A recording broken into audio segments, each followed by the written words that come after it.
Welcome, humans and non-humans. I'm back, and I'm here for a simple little babble. Nothing too big. I just wanted to share my thoughts about DBD X FNAF. Woo! Sorry. I'm just like I'm still going through like the post FNAF announcement. Some hype train mabob. I'm not sure what I put it. Post hype. Uh, so those aren't aware, I'm something of a Dead by Daylight fanatic. I play the game a lot, both sides, and I wanted to share my thoughts because it seems like a lot of FNAF fans don't really play Dead by Daylight or never even heard of Dead by Daylight. That was a real odd scratcher for me because if you were in the Dead by Daylight community, you would know that Five Nights at Freddy's is one of the most highly anticipated chapters of all times. So, I was, quite bewildered seeing people online like, what is this Dead by Daylight game? It should have been Fortnite. To those people that want Freddy Fazbear and friends to be in Fortnite, I think it still happened. Like, I don't know, it's people made it sound like, oh, it's over. No chance of happening, guys. Pack your bags and leave. I'm like, no. And then there's some weird people like, yeah, guys, Freddy shouldn't belong in Fortnite because Fortnite, it wouldn't fit with Freddy having a gun, DB, it should only be in DVD only, crossovers that make sense. That's even a weirder take because we have, Michael Myers, the Xenomorph, Ash Williams, Claire Redfield, Joe Valentine, Chris Redfield, Leon, S. Kennedy, Alan Wake. We got a lot of characters that the Demogorgon. I said the Demogorgon, but a lot of characters that that quote unquote wouldn't fit in Fortnite, but they are in Fortnite regardless. So I don't know what those weird people are about. I think Freddy and pals should be in Fortnite. But we're talking about Dead by Daylight now, and talking about the crossover as a Dead by Daylight and Five Nights at Freddy's fan, because it's strange that you don't. I mean, there are some content creators I do know for sure that are pretty excited for the collab, but they haven't given their thoughts on how they would do the collab. And then that's what I'm here for. I want to talk about how I would do the ideal Five Nights at Freddy's chapter for Dead by Daylight. So, I think it's no surprise to say that I think the killer should be Springtrap. It just makes the most sense. Like, I'm sorry, I don't see Freddy Fazbear himself being the killer, and then having like the OG FNAF gang be the skins of the for Freddy. No, that's just. I mean, I could see what you're coming from. Like, you would think like Five Nights at Freddy's. Oh, you want to have Freddy Fazbear, the main lead of the band, but the original Freddy Fazbear character surprisingly isn't that integral to the story of Five Nights at Freddy's, which is pretty weird when you think about it like that. When it comes to like main characters, we only have like a few to pick from, but one of the main antagonists is William Afton, who becomes famously known for Springtrap, and he fits in. Like, I don't know, like I'm having the Legion Robbie the Rabbit cosmetic there just to show that we do have like a bunny suit character already. So, oh gosh, I don't understand these people like, ooh, FNAF doesn't fit in DBD, Well, the devs thought it fits in, and yeah, we won. Like our argument solved right there. So yeah, I believe the killer should be Springtrap, William Afton. He's the main antagonist, the killer, Five Nights at Freddy's. How I would do it, I would honestly want him to be like a stealth killer, similar to Ghostface. So like you activate your power and then you go into stealth mode, because in Five Nights at Freddy's 3, the source material where Springtrap came from, he was stealthily trying to approach the security guard, the player. And I don't know, it was pretty cool that he was like the animatronic that acknowledged the cameras, because the prior games in parts 1 and 2, the animatronics sometimes would look at the camera. I know Toy Bonnie in FNAF 2 would directly look at it, and then in FNAF 1 they also would look. But constantly Springtrap was aware that he was being watched. Like, he would try his best to like sneak away from the camera and hide around, lurk around the corners and whatnot. So I feel like having them been similar to Ghostface, where you just activate a power, you go stealth mode, and even maybe have him lean over, not crouch, because that would look a bit weird, but having him lean over and stalk you from a distance would be really cool and creepy. Maybe ask me, why would he just stalk for? Well, I think I should make him similar to where, like Ghostface, he has a stalk meter, but when he fills up the meter, instead of having the exposed status effect, he would summon one of the phantom animatronics.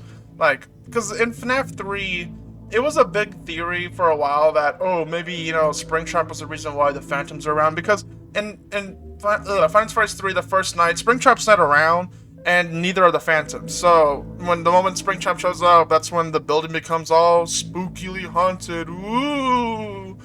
And there was a Fazbear's Frights book that basically was a alternate universe take of Final Fantasy 3, where it was some guard who was watching over Fazbear's Frights, and he just liked the game, you know, like everything was normal. But the moment Springtrap was added in, things got chaotic, and it's implied in the story that Springtrap's presence alone caused like some dark agony or something around that caused all the buildings stuff to be haunted by the phantoms and whatnot.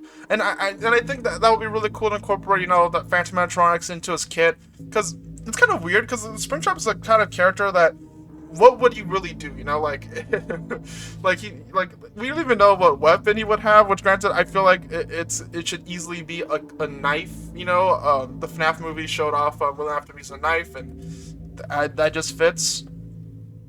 But yeah, this is like a weird chapter where there's no obvious power, so that's why I'm having, maybe some people will deem this outlandish. But yeah, stealth killer, stalks. If the stalk meter's filled up on a survivor, just like Ghostface, a phantom animatronic would spawn, and basically they will chase the survivor, and when they hit the survivor, they don't deal damage. Instead, they do like a pseudo jump scare. I can't really explain it, but basically you'll do like this thing where the screen splashes with the phantom animatronic's face for a bit, and then your vision's temporarily impaired. So like maybe like it's like the dredge where you see like only a few feet in front of you.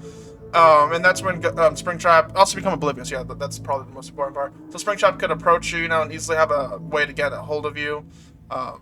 Is he strong? No. Would it be fun? I think so. I don't know. Fun is subjective. I don't know. This is so weird. I'm not used to the idea that it's happening. You know, like I legit thought it was like a dying hill battle, saying that I wanted FNAF and DBD. Like I joined in the 4th year. And then, like, this is literally like, oh, it would be kind of cool if Springtrap was in the game. And now it's a possibility. I mean, granted, I know, like I said, it would be weird if they chose to never. I know people are like, oh, they should put the Mimic or Vanny, which, don't get me wrong, those are interesting ideas, but I think a lot of people will be very disappointed, especially the early FNAF fans out there that like the classic era, as they say. And I don't know, the Mimic, I get that keeps they're hyping them up. Like, before, like, you know, I would say, oh, the Mimic, you know, if you only read the books, I mean, it's interesting. Otherwise, in the games, you only showed up for a brief cameo. But no, we're getting a whole game dedicated to the Mimic, so I get why now there's, like, a Mimic hype train, but I don't know, at most, maybe he could be a legendary skin for something. I don't know. Oh, speaking of skins, so I believe it would be kind of cool to have, these two cosmetics. So this renders from Final Fantasy's Special Delivery. It was an AR phone mobile game, and they had skins, and there's 2 skins that feel like would fit in. I know there's like maybe like 4 Springtrap skins, but only 2 of them I feel like would fit in DBD pretty well, and that would be this Fire Springtrap. I don't remember what his name of the skin was called.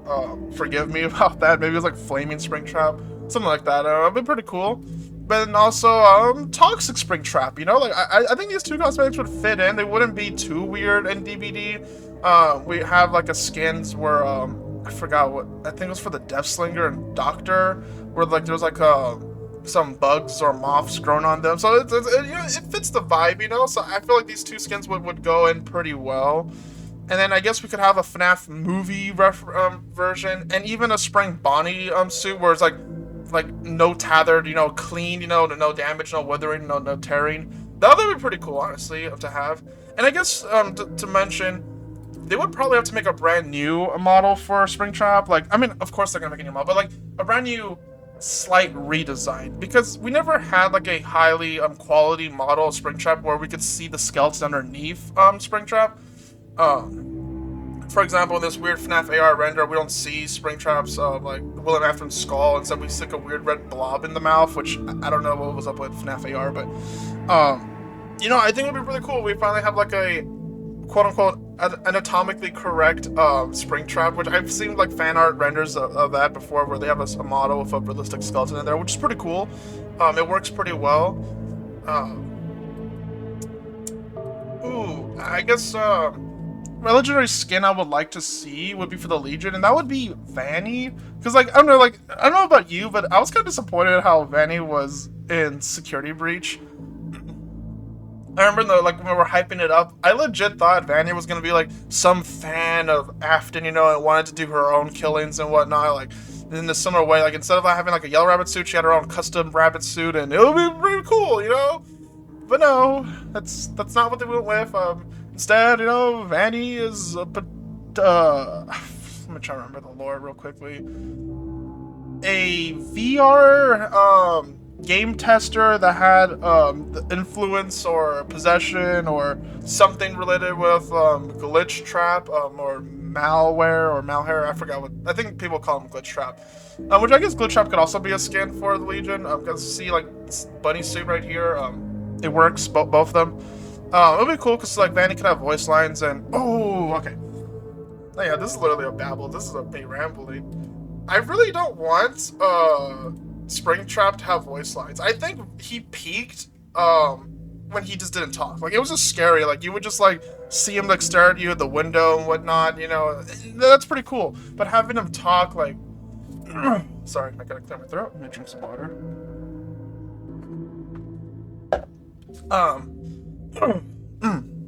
Oh man, I'm not sure what's happening to me today. Having Springtrap talk like kind of diminished the character in Five Nights at Freddy's no, Pizzeria Simulator, that's what it's called. In that game they had a character named William Afton, which that's the canonical name, is this William Afton, but people like to refer this version as Scrap Trap, and he talked, and then they also gave him the talk in FNAF AR as well, and no, don't do that, no, it ruins the character. Like, I don't want to play DBD and then I pallet stun Springtrap. He's like, I always come back. You know, like, I know like some people are like, yes, give me that. But no, I don't want to pallet stun him and just hear him just talk like that. Like, you may not recognize me, but I assure you, it's me. I always come back. You know, what a place of suffering, and ooh, is that remnant soul juice I want? No, don't give me that. No, please, anything about that. Like, I know people are like, oh, but you know, we get, you know, like a Matthew Lillard, and he could talk, and no, please, don't do that, guys. No, I don't, please, I'm begging you. So I described the killer, and I described cosmetics. The last things I want to talk about is, will this be a full chapter or not? I don't know.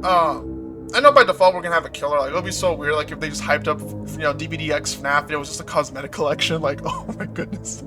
Like, oh, that would be pretty insane. But no, they wouldn't do that. It would be kind of cool if all the survivors had like, Freddy Fazbear themed like T-shirts and what, like in-universe T-shirts.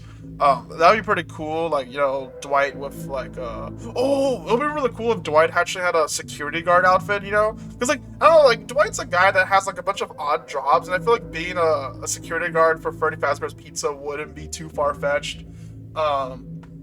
As well as that, for killers, like I said, we could have Legion, you know, cosmetics for Vanny and Glitch Trap. I mean, I guess we could also have, like, the Legion members wearing FNAF merch. I don't know. I know people are like, oh, why don't you have Foxy for Hillbilly, or I guess what was it, Molten Freddy for Dredge, and then those are pretty odd choices. Maybe not Molten Freddy. I've seen concepts of it and it could work, but Foxy for Hillbilly, no. Like, I feel like Mr. Cawthon, you know, wouldn't want to have like Foxy run around with chainsaw. As cool as that sounds, I just feel like it doesn't fit the character at all. And then you might wonder, oh, it's a FNAF chapter, but we don't have the core 4, you know, or the core 5, depending on how you want it. And I got the solution to this. My proposal is, I feel like they would do this because the fact this is the most highly anticipated chapter. I feel like a map is like, I put like 60 or 70% chance of it happening, because like we know that DBD knows that they're gonna make a lot of money off this chapter. So like I feel like they're willing to spend extra buckaroos to you know, make a map. And my map idea would be like an amalgamation of the FNAF 1 location and the FNAF movie location.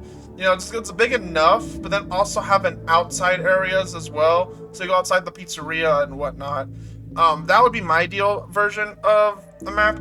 Granted, they could always do like a unique take of the FNAF 3 location, Fazbear's Frights, or even do something like Ultimate Custom Night, where it's an amalgamation of every location. It would be really weird if they did Security Breach's Pizzaplex. That's really odd. Granted, I really don't want too much Security Breach references, because like I feel like that's like a totally tonal different game than the classic FNAF series, and I feel like people, when they think of DBDX FNAF, they're thinking of classic FNAF. So my idea would be like a amalgamation of the FNAF 1 and FNAF movie location, and then maybe some original rooms too, and an outside area. That part would probably be a unique outside area. So the idea would be like having like the 4 main animatronics in their stage locations, you know, so Freddy, Bonnie, and Chica, you know, moving around, and maybe looking at the survivors and killers passing by them and whatnot. They don't attack or anything. And then have Foxy, you know, in his like little curtain, but like maybe him like poking out or something, or maybe have him perform as well. I don't know. And then it would be cool, like once you finish all the generators, so it's the exit gates, like their eyes turn like white, and they just like aggressively stare at the Earth, and they make like at survivors. They make like the little scary sounds they make. I can't really do them, or the Freddy. Wait, no, that's not the right laugh. Oh, it's like. Sorry, this is like the weirdest thing I ever did. I can do the Freddy laugh, but you know, having them like be all spooky like, and then we can have Golden Freddy like hidden, like maybe like in the hallway, like he spawns, or maybe in the office. That'd be kind of cool. Like there's like maybe like the first survivor that enters the office, Golden Freddy would appear and disappear. You know, it'd be a pretty cool Easter egg. I think that'd be pretty cool. Like DBD's known to have Easter eggs like the face hugger jump scare in the alien map, or the Silent Hill locker jump scare. You know, those are 2 really good ones. And I don't know, I really hope that this map would be filled with a bunch of Easter eggs and whatnot.